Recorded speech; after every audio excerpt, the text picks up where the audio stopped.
Good afternoon, everybody. I hope you are enjoying staying at home and maintaining your social distance.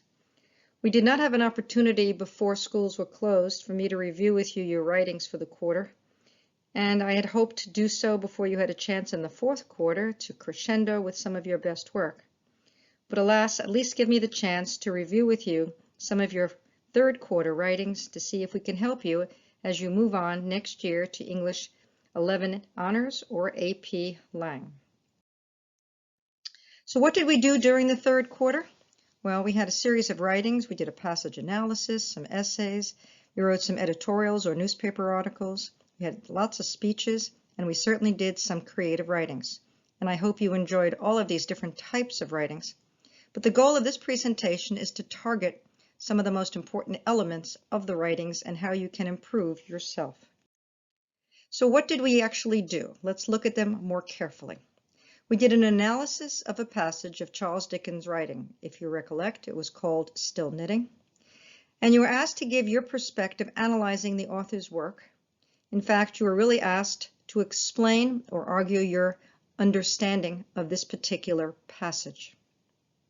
Another writing that you did, which you eventually made into a Flipgrid, was a speech about Dickens. But you were writing not from your own perspective, but rather that you were role-playing, that of a professor. And your goal here was to inform your audience all about Charles Dickens' life, his works, his background, his literary criticism, and his legacy.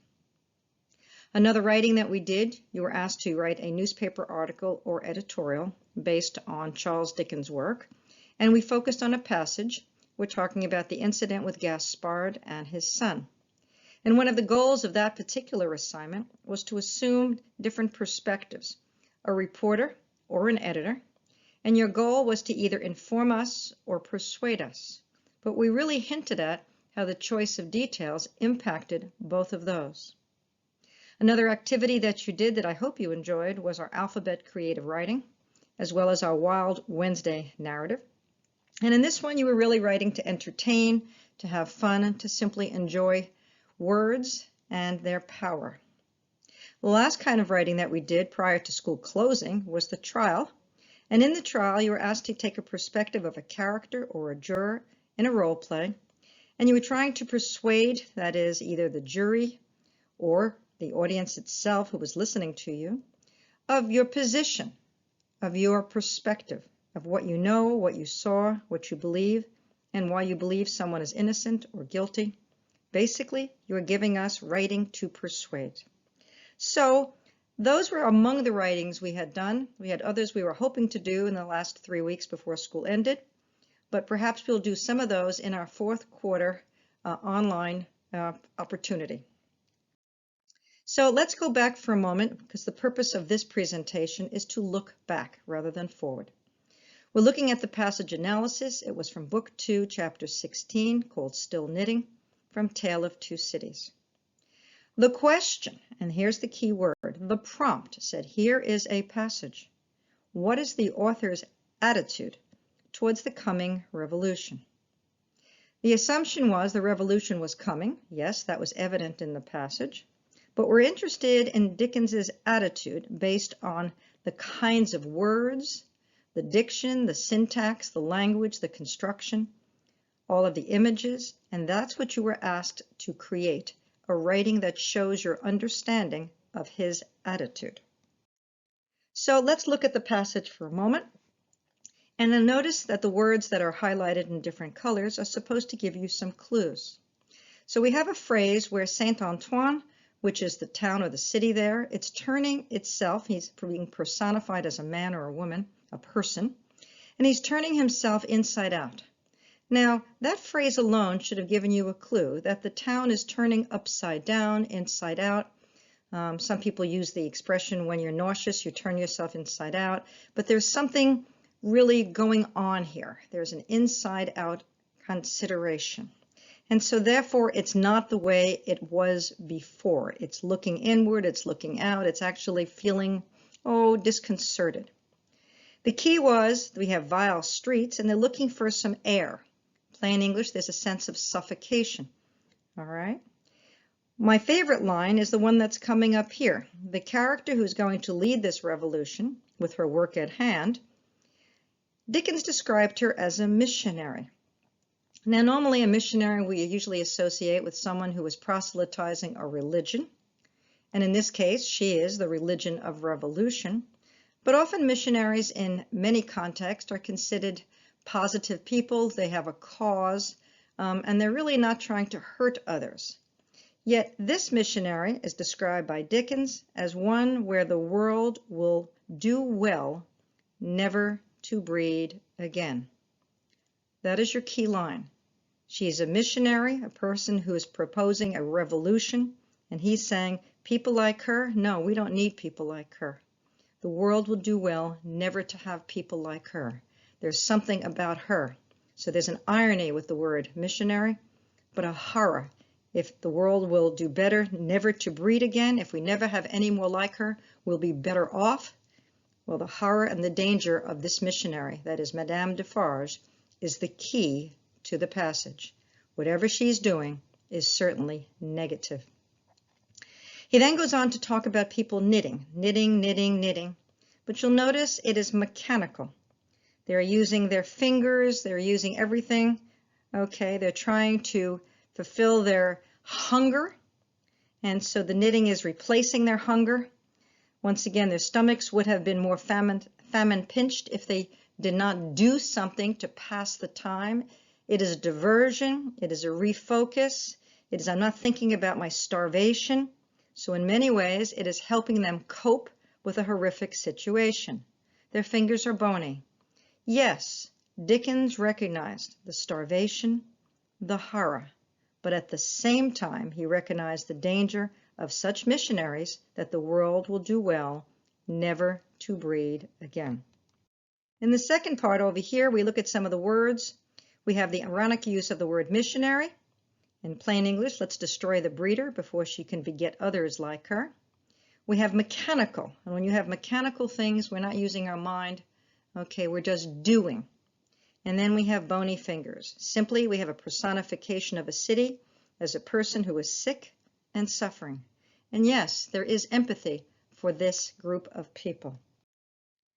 But change of direction, that's a word that means things are changing here.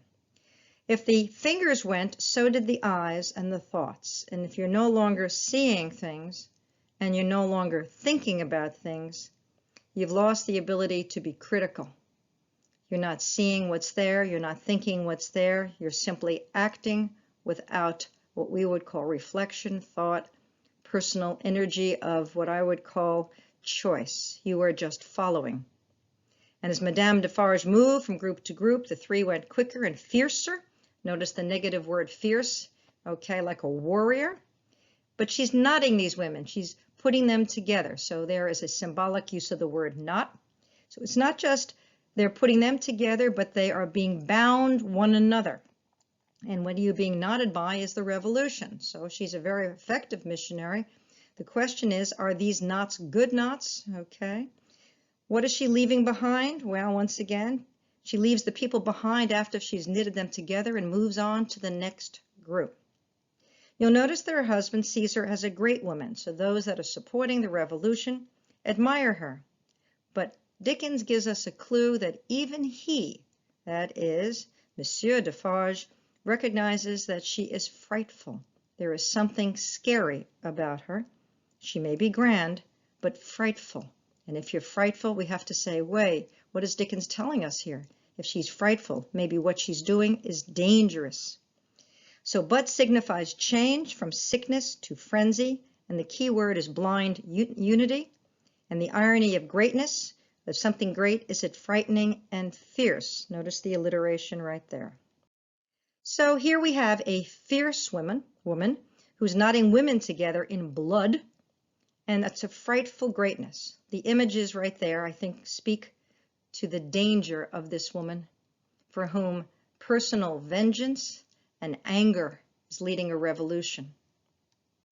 And so Dickens tells us how he feels in this passage right here. This is the last part. He sees what's going to happen as a sense of darkness. Connotations, once again, evil closing in around them. And then he makes some images here that's supposed to help you see why he is frightened. We have church bells and military drums, and they were in unison before. The women are knitting, darkness is encompassing them, but the darkness is closing in. You're being surrounded by it, you are being sucked into it, like almost, we would say, a tornado, you're caught in it. And the church bells at once used to be ringing pleasantly. Now, instead, these church bells are melted into a cannon. And so we have now church bells being transformed into the voice of fighting and, say, destruction. And so the voice of religion, which is peace and harmony, in many ways, solace, is becoming one of murderous intent. The military drums should be beating down the wretched voice. Okay, so one assumed that the military drums that used to be there should be beating down the voice of plenty and power and freedom in life. Yes, there's your conflict right there. And so what's closing in? Well, the women sit there, but they're knitting, mechanical, unthinking, uncritical, themselves closing around a structure. They were knitting and knitting, and what were they doing? Counting, dropping heads. Mechanically counting the death of people rather than the horror and the reality. And so for Dickens, this is the horror right there. So, what is his attitude towards the coming revolution? Well, we see church bells above, melting into cannons, the sounds of drums. We see a guillotine there, chopping off people's heads, and the women simply watching. They are part of it, but they are uncritical of the horrors of what they are seeing because, once again here, they have been tied or knotted together by the vengeance of Madame Defarge. How do we write about it? Well, here's a thesis. Although initially sympathizing with the plight of the peasants and the unbearable suffering they endure, then you'll notice the shift. Dickens decries the horrors of uncontrolled vengeance, foreseeing a revolution presenting far greater danger, chaos, and injustice. Remember, counting, dropping heads. What are the claims in the essay that I'm going to be writing? Well, for the first portion of the passage, through the use of painful imagery and mechanical repetition of actions and a sickly diction, he captures the plight of suffering peasants who desperately seeks change. That is right. That's the first part of the passage. They are suffering, and they do want change, and they do join in. It's mechanical, and it's painful. However, the shift, and that's what we were looking for, in Dickens's tone is evident in recurring contrast, ironic commentary, and terrifying symbols. It warns about a vengeful leader, remember, frightening, unifying, the rise of unthinking actors. They've lost their hands, basically it said, their fingers went, but their eyes are gone, remember that one? Unthinking actors highlights his fears about uncontrolled, horrific acts in revolution, equally as abhorrent as the causes which spawned it. For Dickens, this revolution is as horrific as the conditions which created it.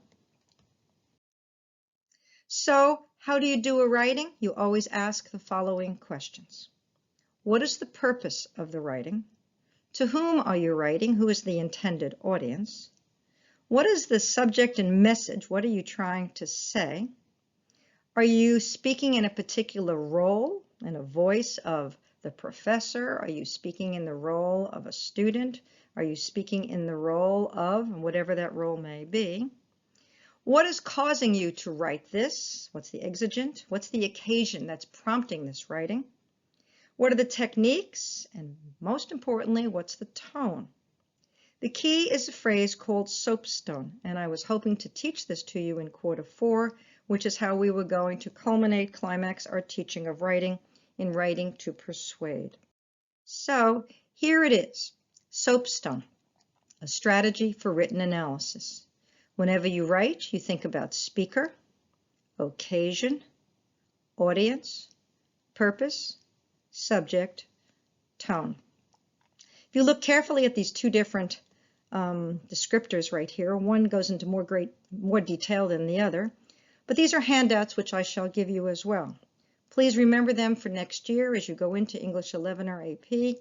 We're interested in every single time you write or every single time you read a writing, you think about who is speaking, what's the occasion, who are they speaking to, what are they trying to do, what's the subject, and the tone.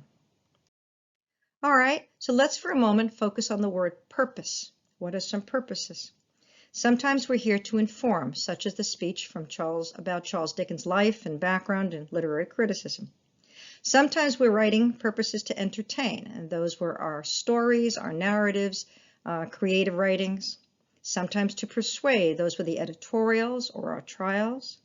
Sometimes we're trying to explain something, and once again there, or to inspire or to express feelings. We've used those kinds of writings in many of our assignments.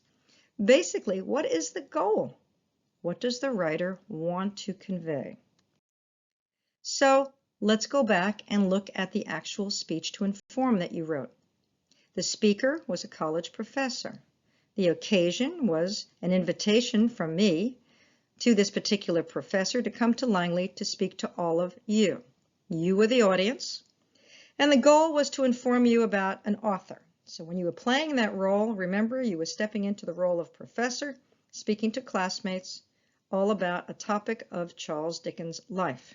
The subject was his life, his works, his literary critics, his relevance, and the tone was somewhat serious, scholarly. It was authoritative, it was respectful, but mostly it should have been engaging, recognizing the needs of the audience to engage with them. So in the speech to inform, in order to inform your audience, you needed to do some research, and that's why the task was for you and your group members was to go back to some databases, to go find some research, and that's why you prepared those slides for each group. The key was for your group was to discuss Dickens's life, works, and influence, and when you finished reviewing all those different slides from each of the groups, you were able to come up with a thesis. Here's an example of one. While literary critics debate Dickens's legacy, most acknowledge his role as a Victorian author whose background influenced his writing themes, including the pain of poverty, criminality among the downtrodden, community responsibilities, and failures of government leadership. And he often identified strengths and weaknesses of humanity, ideas still relevant in the 21st century. That's a long thesis if you wanted to make it nice and simple. All you had to say is, while scholars debate Dickens's literary value, his background influenced his themes about poverty, government power, and dangers to humanity, issues that are still current. If you look at your own speech and you listen to your own Flipgrid, you'll see whether or not you succeeded in informing your audience about all of this, recognizing that you needed research in order to give some accuracy and authenticity to your speech. All right, when we had to do some newspaper articles and editorials, we had the same idea of SOAPSTONE. In each one of those, the speaker, in one of them, if you were an editorial, you were writing from the position of aristocrat or a peasant. If you remembered, we divided the class in half. The occasion was the incident with Gaspard's son. Notice that the aristocrat used the word incident and the peasant used the word murder, but they're both the occasion. The exigent was reporting on an event. The audience, obviously for the aristocratic newspaper, they assumed that aristocrats would read it, and the revolutionaries would read the ones for the peasants' newspapers. The purpose for each of them was to persuade. The subject, well, the editorial one for the aristocrats was all about careless peasants and the generosity of the marquis. And for the peasants, the same incident, the subject was about the disregard for human life of peasants and the abuse of the marquis. And finally, they used similar techniques. They used diction, syntax, imagery, and logos. The aristocrats were heavily on logic, but the peasants were heavily on pathos, appealing to the heart, to the crying of a child who had been run over mercilessly. So in Gaspard and his son, in retelling the incident in Tale of Two Cities, you had the choice. You had some headlines that conveyed it. Innocent boy trampled by marquis would represent the perspective of the revolutionaries. Careless child hit by carriage would give the perspective of the marquee. Once again, how you tell the story. Your purpose is to persuade your targeted audience, but your words convey more than that. All right, we did some creative writings. You did some narratives and stories. We were supposed to do poems, but we shall do that during the fourth quarter. Some plays, well, we did read some Shakespeare, and we obviously also read Dr. Faustus, and we did some writings about that, and we actually acted out portions of those. And you had many choice of topics, and we actually wrote about some images. You were given an image, and other times you could choose one of your own choice. So, as you look on your Google Sites, hopefully you're reflecting on all of your writings. Hopefully you're showing some growth, maybe some challenges that you faced, some opportunities that you might not have had, some reviews that you might have been considering about how you want to rethink all that you've done and how you can look forward. And now the question is how are we as an 11th grade future student going to achieve some of these Portrait of a Graduate skills? Well, you've been working on them in the 10th grade. So let's review some of these skills that you've been working on.